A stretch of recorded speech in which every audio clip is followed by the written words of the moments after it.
رحيم مشفق متعطف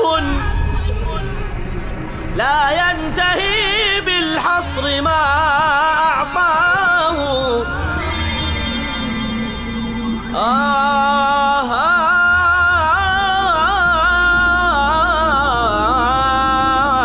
رب رحيم مشفق متعطف لا ينتهي بالحصر ما أعطى وَلَا تَجْعَلْ مَعَ اللَّهِ إِلَٰهًا آخَرَ۔ دیکھیے میں نے شروع میں عرض کیا تھا کہ جیسے انفرادی شخصیت کی تعبیر میں ابتدا بھی نماز انتہا بھی نماز، یہاں معاشرہ جو ہے اس کی بھلائیاں جو ہے اس کے بیان میں پہلے بھی شرک کی نفی اور توحید کا حکم، پھر آگے آیا والدین کا حسن سلوک، احکام چلے آ رہے، اب وہ ختم ہو رہے تو پھر جو ہے لاسٹ وَلَا تَجْعَلْ مَعَ اللَّهِ إِلَٰهًا آخَرَ، اللہ کے ساتھ کسی اور کو الہ نہ بنا لینا۔ کوئی نہیں ہے الہ، کوئی نہیں ہے دعاؤں کا سننے والا، کوئی نہیں ہے تکلیف کو رفع کرنے والا، کوئی نہیں ہے رزق عطا کرنے والا، کوئی نہیں ہے مصیبت سے نجات دینے والا سوائے اللہ کے۔ ایسا نہ ہو کہ اللہ کو بھی تم نے الہ مانا ہوا، کچھ اور چھوٹے چھوٹے الہ بھی مان لیے، فلاں کی قبر پر جاؤ بیٹا مل جائے گا، وہاں جا کے ذرا بکرا چڑھاؤ تو تمہاری فلاں ضرورت پوری ہو جائے گی۔ یہ الہن آپ نے اللہ کے ساتھ چھوٹے چھوٹے الہ اور بنا لیے۔ اللہ کے ساتھ کسی اور کو الہ نہ بنا لینا۔ فَتُلْقَى فِي جَهَنَّمَ، تو جھونک دیے جاؤ گے جہنم کے اندر، ملوما مدحورا، ملامت زدہ ہو کر اور دھکے دیے جائیں گے۔ ظاہر بات ہے جہنم میں کوئی اپنی خوشی سے داخل ہونے کو تو تیار نہیں ہوگا، تو دھکے دیے جائیں گے تو پھینکا جائے گا، دفع ہو اور داخل ہو جاؤ، اور دھکا دے کر پھینک دیا جائے گا۔ نحمده ونصلي على رسوله الكريم، اما بعد فقد قال الله تبارك وتعالى كما ورد في سورة الحجرات، اعوذ بالله من الشيطان الرجيم، بسم الله الرحمن الرحيم، يا أيها الذين آمنوا لا تقدموا بين يدي الله ورسوله واتقوا الله إن الله سميع عليم، يا أيها الذين آمنوا لا ترفعوا أصواتكم فوق صوت النبي ولا تجهروا له بالقول كجهر بعضكم لبعض أن تحبط أعمالكم وأنتم لا تشعرون، إن الذين يغضون أصواتهم عند رسول الله أولئك الذين امتحن الله قلوبهم للتقوى لهم مغفرة وأجر عظيم، إن الذين ينادونك من وراء الحجرات أكثرهم لا يعقلون، ولو أنهم صبروا حتى تخرج إليهم لكان خيرا لهم واللہ غفور الرحیم۔ معزز حاضرین اور محترم خواتین، السلام علیکم ورحمۃ اللہ وبرکاتہ۔ آج ہم اللہ کا نام لے کر مطالعہ قرآن حکیم کے جس منتخب نصاب کا سلسلہ وار درس ان مجالس میں ہو رہا ہے، اس کے حصے سوم کا آخری درس شروع کر رہے ہیں جو سورہ حجرات پر مشتمل ہے۔ یہ اجتماعی زندگی کی جو بلند ترین سطح ہوتی ہے، ملی زندگی، سیاسی زندگی، اور آج کی جدید اصطلاح میں ہم کہیں گے ریاستی زندگی۔ ریاست کا کانسیپٹ جو ہے یہ زیادہ پرانا نہیں ہے، پرانا کانسیپٹ حکومت کا، گورنمنٹ، لیکن یہ بہت ریسنٹ تصور ہے، 200 سال سے زیادہ اس کی تاریخ نہیں ہے کہ انسان نے یہ سیکھا کہ ریاست اور شے ہے، حکومت اور شے ہے۔ حکومت ریاست کو چلانے کا ایک ادارہ ہے۔ حکومت سے آپ اختلاف کر سکتے ہیں، آپ کو حق ہے، ہر شہری کو حق حاصل ہے۔ ریاست کے خلاف کریں گے تو آپ باغی شمار ہوں گے۔ تو یہ جو فنڈامنٹل ڈفرنس ہے اسٹیٹ اینڈ گورنمنٹ، گورنمنٹ تو ایک ادارہ ہے، چلانے والا ادارہ ہے، لیکن یہ ہے کہ ریاست، تو اسلامی ریاست کے اصول کیا ہیں؟ پھر یہ کہ ملی زندگی میں استحکام کے لیے کیا ہدایات ہیں؟ یہ اہم ترین مضامین ہے میرے نزدیک جو اس تیسرے حصے کے آخری سبق کے طور پر سورہ حجرات کی شکل میں اس منتخب نصاب میں شامل ہے۔ یہ 18 آیات ہیں۔ اس سے پہلے ہم سورہ تغابن پڑھ چکے، وہ بھی 18 آیات پر مشتمل تھی، یہ بھی 18 آیات پر مشتمل ہے۔ اور اس میں ترتیب کچھ ایسے ہے کہ 3 حصے ہیں اس کے۔ پہلے حصے میں اسلامی پالیٹی جس کو ہم کہتے ہیں، پالیٹکس یا پالیٹی، اسلامی ریاست، ملی زندگی، اس کی اساسات کیا ہیں، بنیادیں کیا ہیں، اہم ترین موضوع ہے۔ دوسرے حصے میں مسلمانوں کی اجتماعی زندگی کو مستحکم رکھنے کے لیے، اس لیے کہ یہ امت اصل میں خیر کا ذریعہ ہے۔ کنتم خیر امت اخرجت للناس، تم بہترین امت ہو جسے دنیا والوں کے لیے برپا کیا گیا ہے۔ این انسٹرومنٹ آف گڈ، بھلائی کا ذریعہ ہے، آلہ ہے۔ اب اگر وہ آلہ ہی ٹوٹا پھوٹا ہو تو اس سے کیا کام لیا جا سکے گا؟ تو ملت کا استحکام یہ بہت ضروری ہے، مضبوط ہو اپنی جگہ پر، تاکہ اس کے ذمے جو کام لگایا گیا ہے شہادت علی الناس کا، وَكَذَلِكَ جَعَلْنَاكُمْ أُمَّةً وَسَطًا لِتَكُونُوا شُهَدَاءَ عَلَى النَّاسِ وَيَكُونَ الرَّسُولُ عَلَيْكُمْ شَهِيدًا، پوری دنیا کے لیے امر بالمعروف اور نہی عن المنکر کا فریضہ سونپا گیا ہے۔ كُنتُمْ خَيْرَ أُمَّةٍ أُخْرِجَتْ لِلنَّاسِ تَأْمُرُونَ بِالمعروف وَتَنْهَوْنَ عَنِ الْمُنكَرِ وَتُؤْمِنُونَ بِاللَّهِ۔ تو جیسے آج کل ہم کہتے ہیں کہ فزیشین ہیل دائی سیلف، اگر کہیں کوئی طبیب یا ڈاکٹر بیٹھا وہ خود بیمار ہے تو اس کے پاس کون آئے گا علاج کرانے کے لیے؟ پہلے اپنا علاج تو کر لو۔ اسی طرح جو امت پوری دنیا کی اصلاح کا بیڑا اٹھائے، اس کے اپنے اندر تو داخلی استحکام ہونا چاہیے، صلاح اور فلاح جو ہے اس کے مظاہر نظر آنے چاہیے۔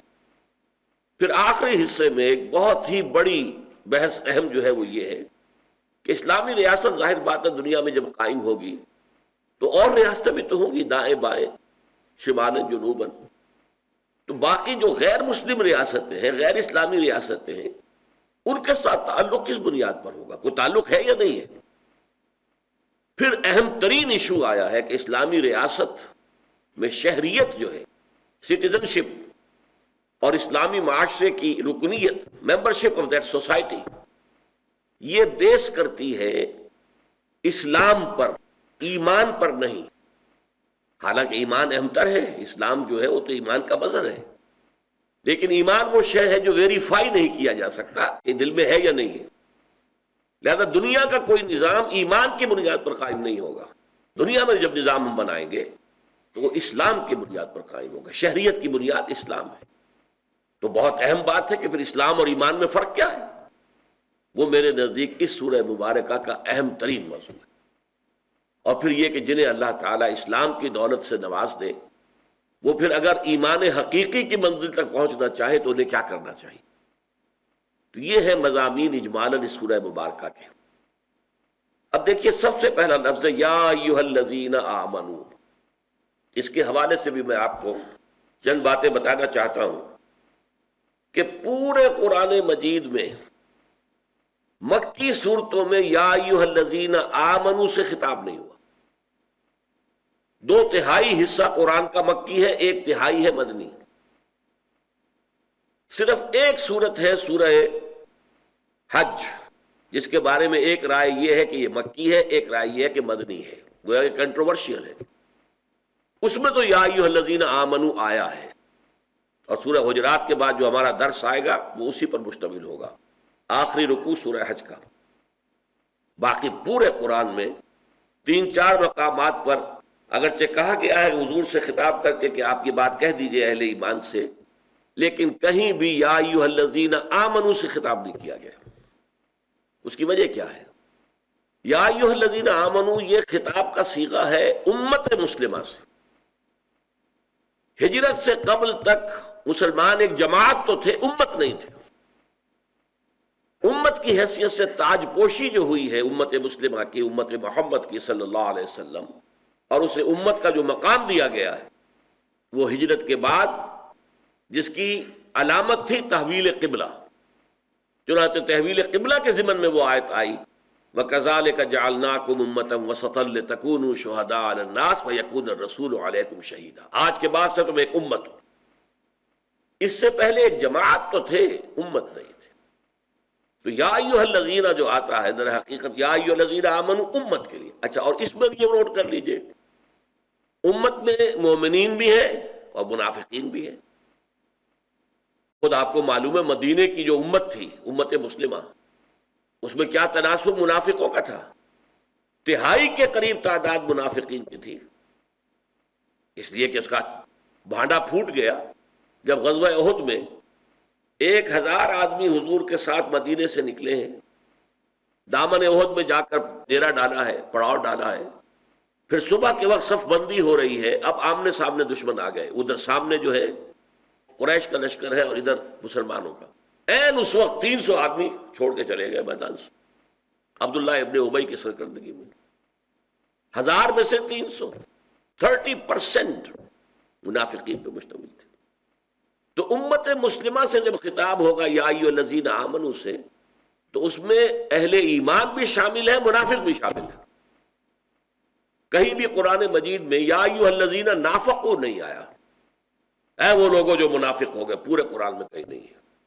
ان سے جب بھی خطاب ہوگا یا ایھا الذین آمنوا، چونکہ ایمان کے مدعی تو وہ تھے نا، دعویٰ تو کرتے تھے ایمان کا، تو یہ صیغہ خطاب ہے۔ اور یہ اب نوٹ کیجئے کہ ہم نے کتنا حصہ میں نے آج آپ کو گنوا دیا ہے، کتنے مقامات ہم نے قرآن مجید کے اب تک پڑھ لیے۔ میرا یہ خیال ہے کہ پونا پارہ تو لگ بھگ ہو گیا ہے، ان تمام مقامات کو جمع کریں تو لگ بھگ پونے پارے کے برابر ہو گیا، لیکن ان میں بھی صرف 3 دفعہ آیا ہے یا ایھا الذین آمنوا۔ آپ کو معلوم ہے کہ یہ ان تمام مقامات میں سے سورہ تغابن میں آیا ہے، لیکن سورہ تغابن مدنی سورت ہے، یا ایھا الذین آمنوا اس میں آیا ہے۔ باقی یہ کہ اکثر و بیشتر جو ہے یہ خطاب کا صیغہ نہیں ہے۔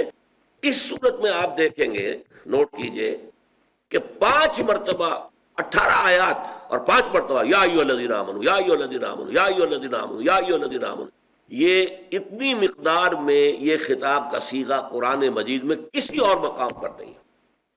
18 آیتوں میں سے 5 آیات کا آغاز ہونا یا ایھا الذین آمنوا سے۔ یا ایھا الذین آمنوا لا تقدموا بین یدی اللہ ورسولہ۔ اے ایمان کے دعوے داروں، اب میں ایمان والوں کی بجائے ایمان کے دعوے داروں ترجمہ کر رہا ہوں، کیونکہ مخاطب جو ہے ان میں مومنین بھی ہیں، منافقین بھی ہیں۔ اے ایمان کے دعوے داروں، لا تقدموا بین یدی اللہ ورسولہ، مت آگے کرو اپنے آپ کو اللہ اور اس کے رسول سے۔ یا لا تقدموا رأیکم، اپنی رائے کو اللہ اور اس کے رسول کی رائے کے آگے مت کرو۔ لا تقدموا بین یدی اللہ ورسولہ، تو یہاں مفعول محذوف ہوگا۔ واتقوا اللہ، اور اللہ کا تقوی اختیار کرو۔ اللہ کی باس پرس کا احساس تمہارے دلوں میں جاگزی رہنا چاہیے، مستحضر رہنا چاہیے۔ ان اللہ سمیع علیم، یقیناً اللہ تعالیٰ سب کچھ سننے والا، سب کچھ جاننے والا ہے۔ یہاں نوٹ کیجئے، جب آگے روکا گیا آگے نہ بڑھنے سے تو اللہ اور رسول 2 کا ذکر آیا، لا تقدموا بین یدی اللہ ورسولہ، اس کے بعد اللہ کے تقوی کا ذکر آ گیا، واتقوا اللہ۔ مشفق متعطف یا ایھا الذین آمنوا لا تقدموا بین یدی اللہ ورسولہ۔ اے ایمان کے دعوے داروں، اب میں ایمان والوں کی بجائے ایمان کے دعوے داروں ترجمہ کر رہا ہوں، کیونکہ مخاطب جو ہے ان میں مومنین بھی ہیں، منافقین بھی ہیں۔ اے ایمان کے دعوے داروں، لا تقدموا بین یدی اللہ ورسولہ، مت آگے کرو اپنے آپ کو اللہ اور اس کے رسول سے۔ یا لا تقدموا رأیکم، اپنی رائے کو اللہ اور اس کے رسول کی رائے کے آگے مت کرو۔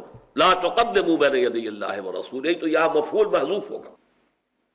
واتقوا اللہ، اور اللہ کا تقوی اختیار کرو۔ اللہ کی باس پرس کا احساس تمہارے دلوں میں جاگزی رہنا چاہیے، مستحضر رہنا چاہیے۔ ان اللہ سمیع علیم، یقیناً اللہ تعالیٰ سب کچھ سننے والا، سب کچھ جاننے والا ہے۔ یہاں نوٹ کیجئے، جب آگے روکا گیا آگے نہ بڑھنے سے تو اللہ اور رسول دو کا ذکر آیا. لا تقدموا بین یدی اللہ و رسولہ. اس کے بعد اللہ کے تقوی کا ذکر آ گیا. واتقوا اللہ. نبی کے ساتھ کیا کرو؟ یہ اگلی 4 آیات کا مضمون ہے. نبی کا احترام کرو، رسول کی تعظیم کرو، توقیر کرو، ان کا ادب کرو، ان سے محبت کرو. یہ اگلی 4 آیات میں آئے گا. اس لیے کہ 2 بنیادیں ہیں اسلامی ریاست یا اسلامی معاشرے کی. ایک قانونی اور دستوری بنیاد ہے، وہ ہے جو پہلی آیت میں آ گئی، مت آگے بڑھو اللہ اور اس کے رسول سے. یعنی تمہاری آزادی جو ہے وہ محدود ہے. باقی دنیا میں کوئی شخص آزاد ہے، جو چاہے کرے، جدھر چاہے منہ مارے، جو چاہے جو ہے حرکت کرے. اس کو کوئی ڈر نہیں، کسی کی خوف نہیں، کسی کی باس پرس کا احساس نہیں، کسی کے احکام کا لحاظ نہیں. اس معنی میں مادر پدر آزاد مسلمان نہیں ہوتا. نہ مسلمان فرد ہوتا ہے، نہ مسلمان اجتماعیت ہوتی ہے، نہ اسلامی ریاست ہوتی ہے. یہاں آزادی کا مطلب کیا ہے؟ باقی سب سے آزادی، تاکہ اللہ کی بندگی کا حق بتمام و کمال ادا کیا جا سکے. تو یا ایھا الذین آمنوا لا تقدموا بین یدی اللہ ورسولہ، یہ بہترین مثال ہے آزادی اور پابندی کی. پابند بھی ہے کہ 200 گز سے آگے نہیں جا سکتا، نہ مشرق میں، نہ مغرب میں، نہ شمال میں، نہ جنوب میں. آزادی بھی ہے، اس 200 گز کا جو دائرہ ہے اس کے اندر یہ آزاد ہے، جائے جو چاہے کرے. لیکن یہ ہے کہ 201 گز نہیں آئے. یہی معاملہ اسلامی ریاست کا ہے کہ یہاں قرآن اور سنت کی حدود، یہ دائرہ جو 200 گز کا کھینچ دیا گیا ہے، یہ در حقیقت قرآن و سنت کی حدود ہیں. اس سے تجاوز نہیں کر سکتے.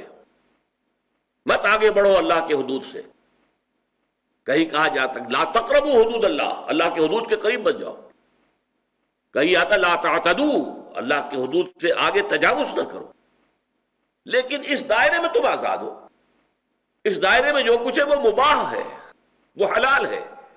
اس حلال کے اندر تم جمہوریت نافذ کر دو، بہترین جمہوریت. وہاں آپ کثرت رائے سے فیصلہ کر لیں. میں مثال دیا کرتا ہوں سادہ سی. کوئی گھر میں کوئی آپ نے دعوت کا اہتمام کیا ہے، مہمان آنے والے ہیں. اب سوال پیدا ہوتا ہے کہ کیا ڈرنک سرو کی جائے. ایک بات صاف ہے کہ ہم شراب نہیں کر سکتے، وہ حرام. اب آگے آپ کوئی سافٹ ڈرنک کرتے ہیں، کوئی 7 اپ کرتے ہیں، کوئی اور جو ہے، یا کوئی آپ شربت جو ہے روح افزا رکھتے ہیں، یا کوئی لسی رکھتے ہیں، یہ آپ کا مرضی. اس میں خاندان والے اگر آپس میں ووٹنگ کر کے فیصلہ کر لیں کہ زیادہ لوگوں کی رائے جو ہے وہ روح افزا کی ہے، اوکے، نو ہارم. تو جو مباحات ہیں، مباحات کے درمیان فیصلہ کرنے کے لیے آپ رائے شماری کر سکتے ہیں. لیکن کسی رائے شماری سے 100% ووٹس بھی اللہ کی حرام کردہ کسی شے کو حلال نہیں کر سکتے، اور اللہ کی حلال کردہ کسی شے کو حرام نہیں کر سکتے. جیسے حرام کو حلال کرنا جرم ہے، اتنا ہی جرم حلال کو حرام کرنا بھی. زندگی کا دائرہ محدود کیوں کرتے ہو نوع انسانی کے لیے؟ جو چیز حرام نہیں ہے وہ کاہے کو حرام کر رہے ہو؟ آپ کو معلوم ہے چھوٹی سی بات تھی بالکل، اور اس میں حضور کی طرف سے وہ کوئی حرمت کا حکم نہیں آیا تھا کہ شہد یہ میں نہیں پیوں گا تو پھر وہ حرام ہو گیا امت پر. اس پر بھی پکڑ ہو گئی. یا ایھا النبی لم تحرم ما احل اللہ لک تبتغی مرضات ازواجک. اے نبی کیوں آپ حرام کر رہے ہیں اپنے اوپر وہ شے جو اللہ نے حلال کی ہے؟ آپ اپنی بیویوں کی رضا جوئی چاہتے ہیں. پکڑ ہو گئی. جیسے کہ حرام کو حلال کر دینا جتنا بڑا جرم ہے، اتنا ہی بڑا جرم حلال کو حرام کر دینا بھی ہے. اس اعتبار سے یہ دائرہ کھینچ کر اسلامی ریاست کی ایک بنیاد آ گئی.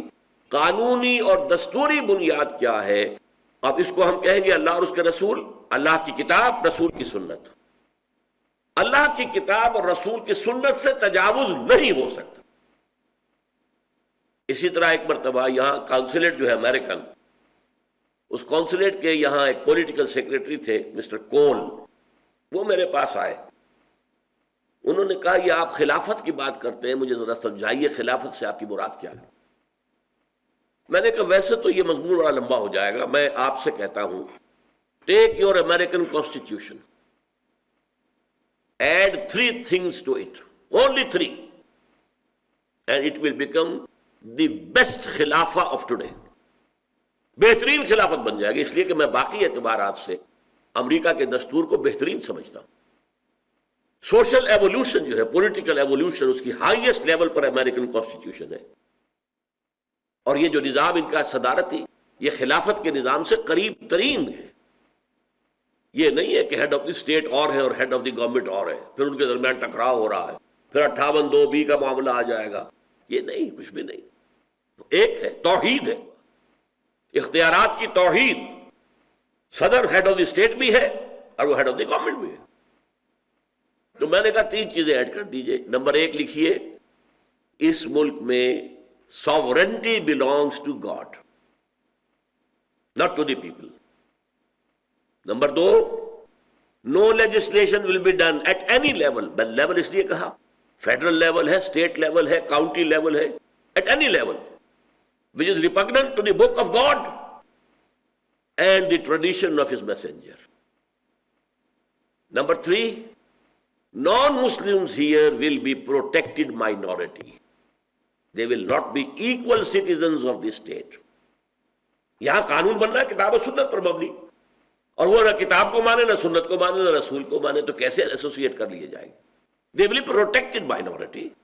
ان کا ذمہ لیں گی ریاست، ان کی حفاظت کا، ان کے جان و مال کا، ان کی آبرو کا۔ انہیں باقی سارے حقوق حاصل ہوں گے، کاروبار کریں، ملازمتیں کریں، تجارت کریں، جو چاہیں کریں، جس کو چاہے پوجیں، جیسی چاہیں اپنی عبادت گاہیں بنائیں۔ ان کی عبادت گاہوں کی حفاظت مساجد سے زیادہ کی جائے گی، لیکن they will be protected minority. They will pay taxes. جزیہ کیا؟ جزا ہے، بدلہ ہے، بدل ہے۔ ذمہ کون ہے؟ جس کا ذمہ لیا گیا ہے۔ We are responsible for their safety. اور جزیہ وہ ٹیکس دیں گے، مسلمان زکوٰۃ دے گا، عشر دے گا، وہ ٹیکس دیں گے، بات ختم۔ اس نے کہا بات میں سمجھ میں آ گئی۔ تو یہ ہے اصل میں یہ ایک آیت، موسٹ پروفاؤنڈ آیت قرآن مجید کی، یا ایھا الذین آمنوا لا تقدموا بین یدی اللہ ورسولہ، لا تقدموا انفسکم یا لا تقدموا رأیکم بین یدی اللہ ورسولہ۔ ایک حد ہے تمہاری آزادی کی، اس سے آگے مت بڑھنا۔ اللہ اور اس کے رسول کے احکام جہاں آگے، فل سٹاپ۔ لا تقدموا بین یدی اللہ ورسولہ واتقوا اللہ۔ یہ تو ایک قانون ہوا، نہیں بڑھ سکتے، no legislation can be done repugnant to the Quran and Sunnah, لیکن اس کے اوپر عمل کرنے کے لیے روح تقویٰ لازمی ہے، ورنہ قانون کی انسان دھجیاں بکھیر دیتا ہے۔ ہمارے قانون، ہمارے دستور کے اندر یہ دفعہ موجود ہے اور زیرو ہے، not effective, not operative. Effective اور آپریٹو ہوگی اگر واتقوا اللہ، اللہ کا تقویٰ موجود ہو، کہ ایک دن جانا ہے، اللہ کے حضور میں حاضری ہے، جواب دہی کرنی ہوگی۔ دنیا والوں کے ساتھ منافقت برت سکتے ہیں، دھوکہ دے سکتے ہیں، وہاں کون دھوکہ دے گا؟ یہ اگر تقویٰ ہے، واتقوا اللہ، اور اس تقویٰ کی بھی پھر سب سے بڑی روح کیا ہے کہ یہ ذہن میں رکھو اللہ سب کچھ سن رہا ہے اور ہر چیز سے باخبر ہے۔ اس میں بڑی دھمکی ہے۔ کوئی اگر بزرگ کہتا کسی بچے سے، دیکھو میں تمہاری حرکتیں دیکھ رہا ہوں، اب اس کے اندر کس قدر غضب ہے وہ مضمر ہے، اللہ جانتا تم کیا کر رہے ہو، یہ ایک بہت بڑی دھمکی ہے۔ اللہ تعالی ہمیں تقویٰ نصیب فرمائے اور ہمیں ملکی سطح پر اس ایک دفعہ کو پورے طور پر لاگو کرنے، آپریٹو کرنے کی توفیق عطا فرمائے۔ مشفق متعطف متعطف یا ایھا الذین آمنوا لا ترفعوا اصواتکم فوق صوت النبی ولا تجهروا له بالقول كجهر بعضكم لبعض ان تحبط اعمالكم وانتم لا تشعرون ان الذين يغضون اصواتهم عند رسول الله اولئك الذين امتحن الله قلوبهم للتقوى لهم مغفرة واجر عظيم ان الذين ينادونك من وراء الحجرات اكثرهم لا يعقلون ولو انهم صبروا حتى تخرج اليهم لكان خيرا لهم والله غفور رحيم۔ اسلامی معاشرے یا ریاست کا جو پہلا ستون ہے، رکن رکین، وہ تو سورہ حجرات کی پہلی آیت میں آ گیا۔ اللہ اور اس کے رسول کی اطاعت بلا چون و چرا، جہاں حکم خدابندی اور حکم رسول آ جائے رک جانا، اللہ کی محبت کے بعد رسول کی محبت، اور پھر ساری محبتیں ان کے تابع۔ حضور نے فرمایا لا یؤمن احدکم حتی اکون احب الیہ من والدہ وولدہ والناس اجمعین، تم میں سے کوئی شخص مومن نہیں ہو سکتا جب تک کہ میں اسے اس کے والدین سے، اس کے بیٹوں سے اور تمام انسانوں سے بڑھ کر محبوب نہ ہو جاؤں۔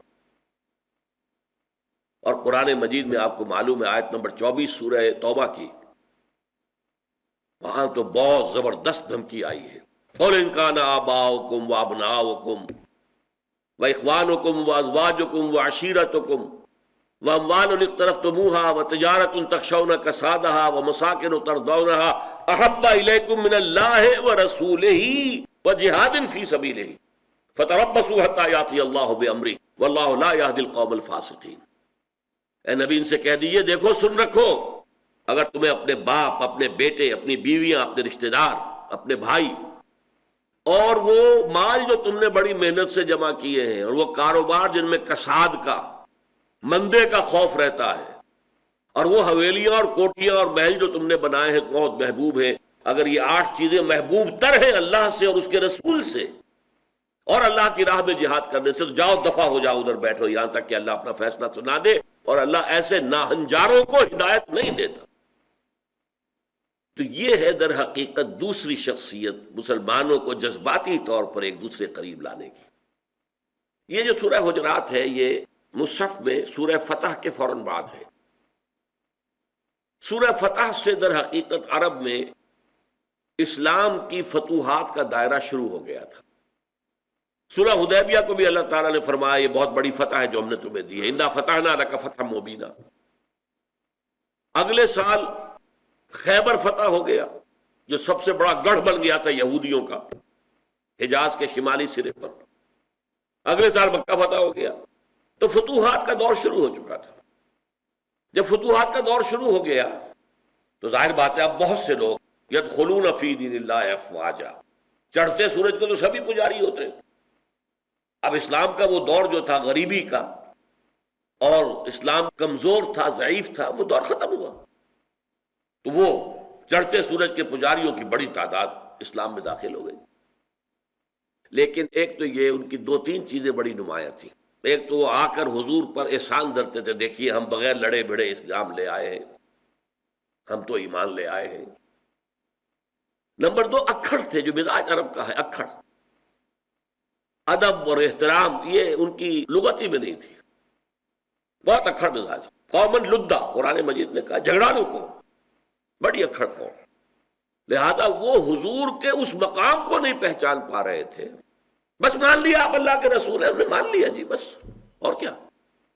لہذا ان سے بعض ایسی حرکتیں سرزد ہو رہی تھی کہ جو احترام رسول کے منافی تھی، اور احترام رسول کے منافی حرکتیں ہوں گی تو ملت اور امت کے پارا پارا ہونے کا اندیشہ ہے۔ سیمنٹ سبسٹنس جو ہے جو جوڑ رہا ہے انہیں، وہ ایک تو قانون ہے، اللہ اور اس کے رسول کے احکام، یہ قانونی اور دستوری بنیاد ہو گئی، اور ایک ہے اللہ کے رسول سے محبت۔ محمد کا کیا کردار تھا صلی اللہ علیہ وسلم اپنی بیٹیوں کے ساتھ، کیسا سلوک تھا اپنی بیویوں کے ساتھ، آپ کتنی بڑی مثال تھے سپہ سالاروں کے لیے، کتنی بڑی مثال تھے قاضی القضات لوگوں کے لیے، فیصلے کرتے تھے کہ نہیں، قاضی تھے کہ نہیں، کتنے بڑا اسوہ تھے ہیڈ آف دی اسٹیٹس کے لیے، آپ اس ریاست کے ہیڈ تھے اس وقت۔ کون سی حیثیت ہے جس میں ہم دیکھیں کہ وہاں پانی کو مرتا ہے اور شخصیت جو ہے اتنی عظمت والی یہاں نظر نہیں آ رہی، ہر پہلو سے عظیم ترین شخصیت۔ تو اس کی محبت اور اس کا اتباع کا جذبہ، اس کے لیے بھی نوٹ کر لیجئے، اللہ تعالیٰ پر بھی پہلے ہمارے لیے لازم ہے اس کی اطاعت، اور دوسرے محبت۔ اللہ کی اطاعت اور محبت جمع کریں تو لفظ بنے گا عبادت، اللہ کی عبادت کرو۔ رسول کے لیے بھی اطاعت بھی اور محبت بھی، لیکن رسول کے لیے اطاعت اور محبت کو جمع کریں گے اتباع بنے گا، پیروی کرو۔ یعنی ایک تو ہے حضور نے حکم دیا، اس پر تو عمل کرنا ہی کرنا ہے، ورنہ تو ہم مسلمان ہی نہیں ہیں۔ ایک یہ ہے کہ ہم نے خود دیکھا حضور کیا کرتے ہیں، حضور چلتے کیسے ہیں، میں بھی ویسے ہی چلوں۔ حضور نے اپنے بٹن بند نہیں کیے تھے، میں بھی ساری عمر نہیں کروں گا۔ حضور فلاں سفر میں اس درخت کے نیچے سے ہو کر گزرے تھے، میں بھی ادھر سے ہو کے گزروں گا۔ اب یہ حضور کا حکم تو نہیں ہے نا، لیکن ایک جذبہ ہے، نقش قدم کی پیروی، اس کا نام اتباع ہے۔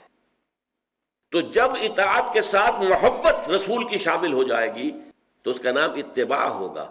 اللہ کا اتباع ہم نہیں کر سکتے، اللہ خالق ہے، مالک ہے، مدبر کائنات ہے، اس کی پیروی کیسے کریں گے؟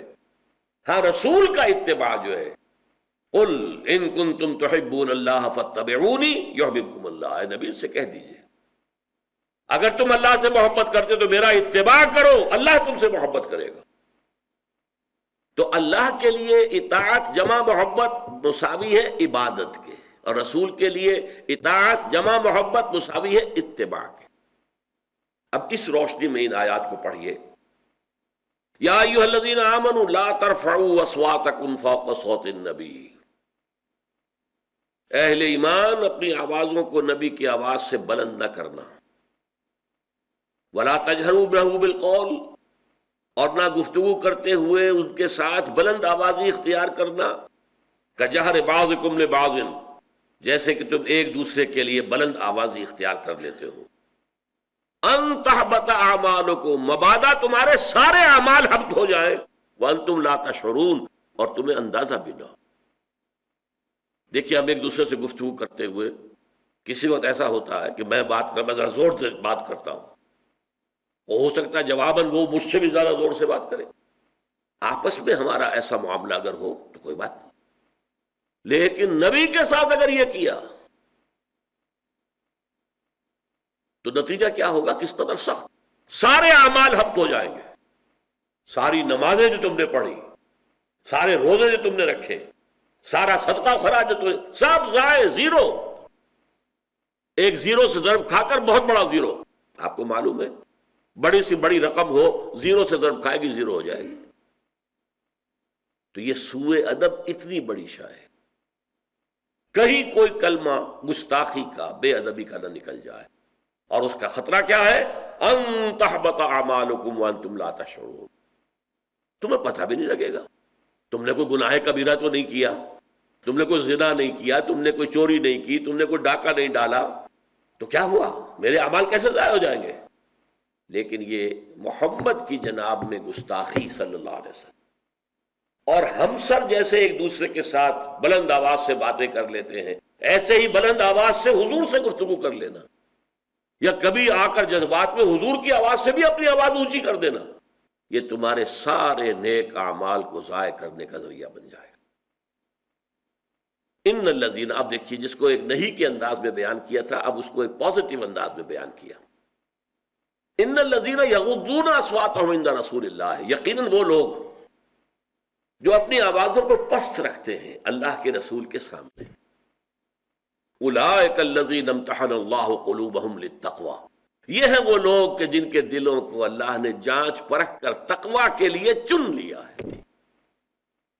ان دلوں کے اندر اب تقوی جو ہے نشو و نما پائے گا، جن دلوں نے ادب سیکھ لیا ہے، با ادب با نصیب، بے ادب بے نصیب، اور ادب حضور کا صلی اللہ علیہ وسلم۔ مشفق متعطف عطف، اور ہم سر جیسے ایک دوسرے کے ساتھ بلند آواز سے باتیں کر لیتے ہیں، ایسے ہی بلند آواز سے حضور سے گفتگو کر لینا، یا کبھی آ کر جذبات میں حضور کی آواز سے بھی اپنی آواز اونچی کر دینا، یہ تمہارے سارے نیک اعمال کو ضائع کرنے کا ذریعہ بن جائے گا۔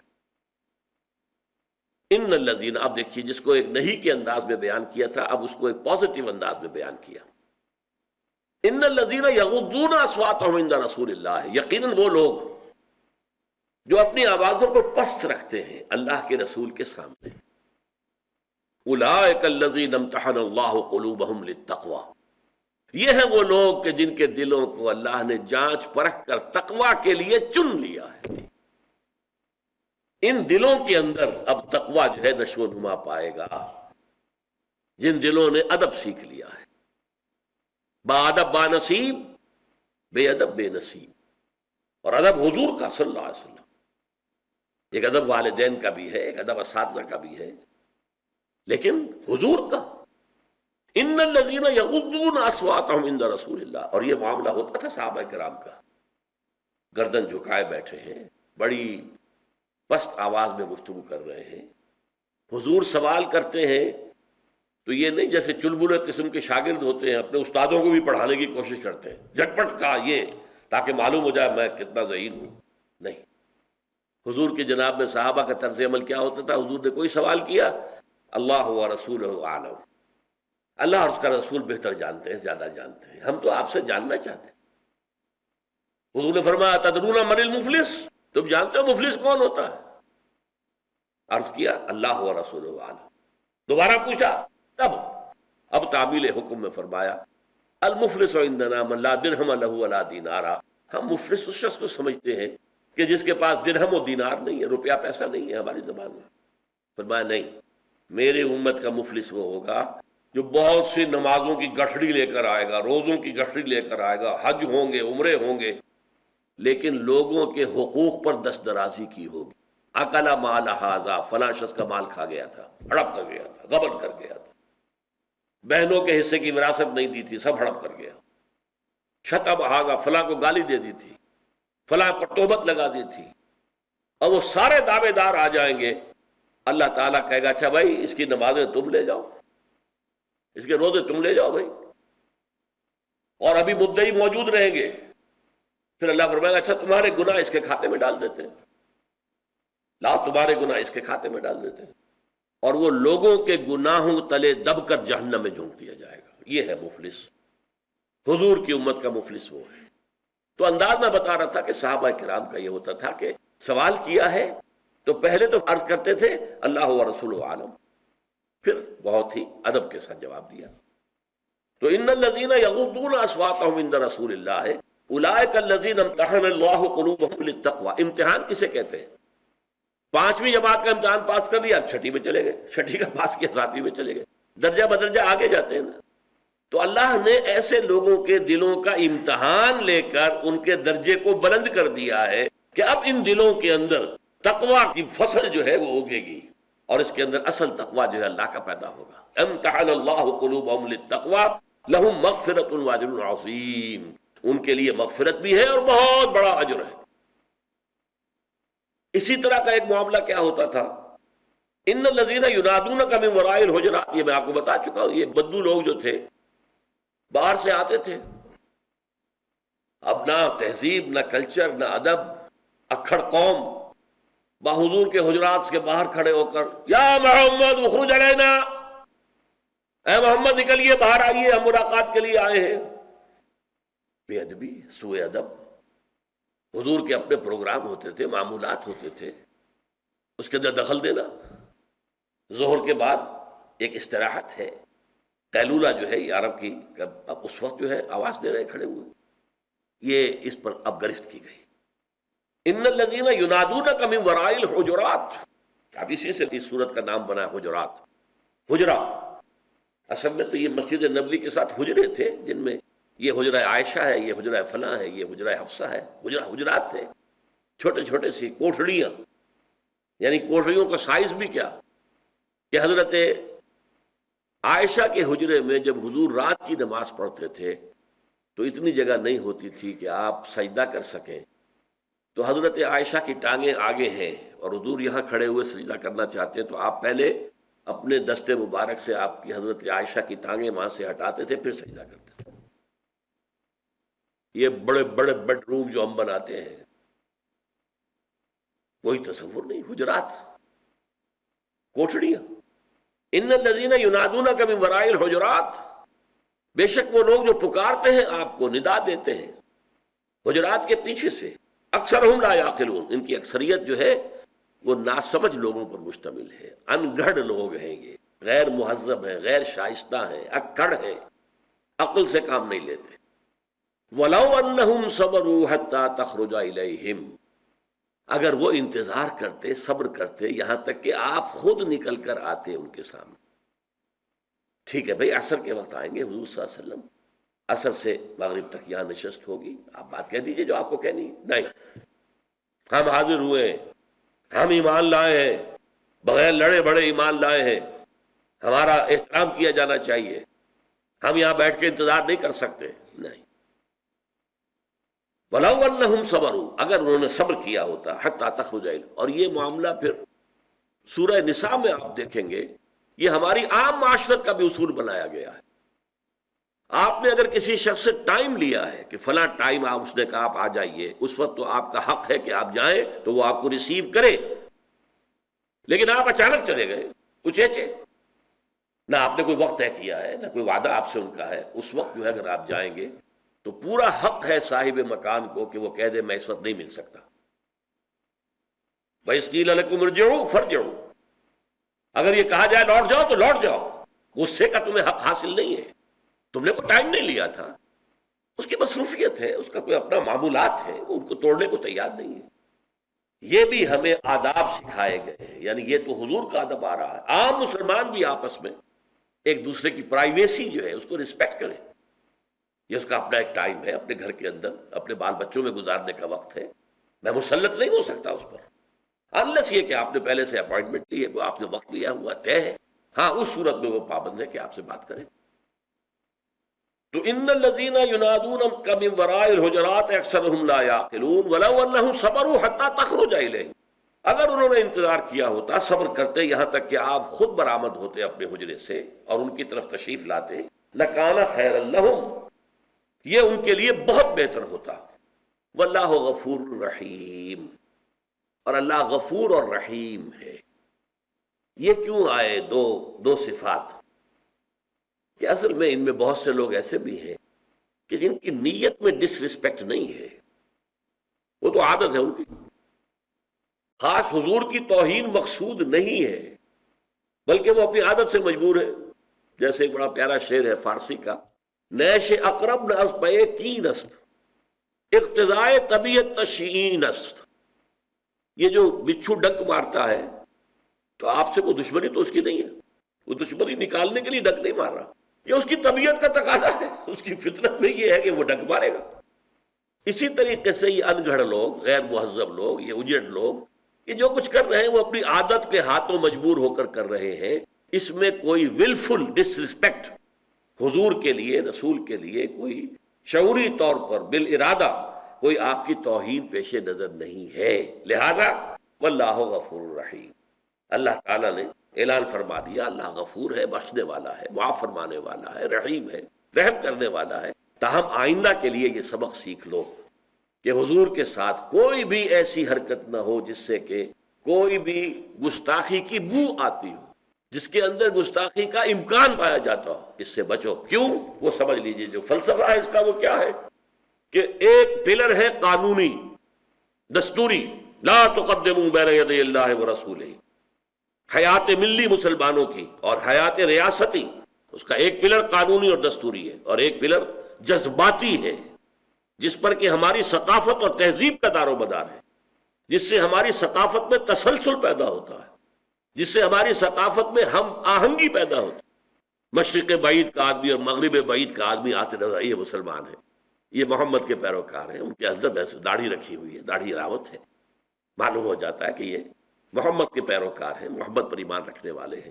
یہ ثقافت، یہ تہذیب پوری دنیا میں ایک ہے، اور اس کی اصل بنیاد کیا ہے کہ مرکزی شخصیت یہاں محمد الرسول اللہ صلی اللہ علیہ وسلم کی ہے. تو ان کے ادب اور احترام کے اندر کوئی کمی نہیں آنی چاہیے. ان کی محبت اور عقیدت صرف اگر ہو سکتی ہے تو محمد سے ہو سکتی ہے صلی اللہ علیہ وسلم. وہ معصوم ہے، ان سے خطا کا صدور ممکن نہیں ہے. تو یہ لفظ اگر ہے اپلیکیبل تو حضور کے لیے ہے. اللہ تعالی ہمیں نبی اکرم صلی اللہ علیہ وسلم کے ادب اور احترام کا حق ادا کرنے کی توفیق عطا فرمائے. بارک اللہ لی ولکم فی القرآن العظیم ونفعنی وإیاکم بالآیات والذکر الحکیم. رب رحیم مشفق متعطف لا ينتهي بالحصر ما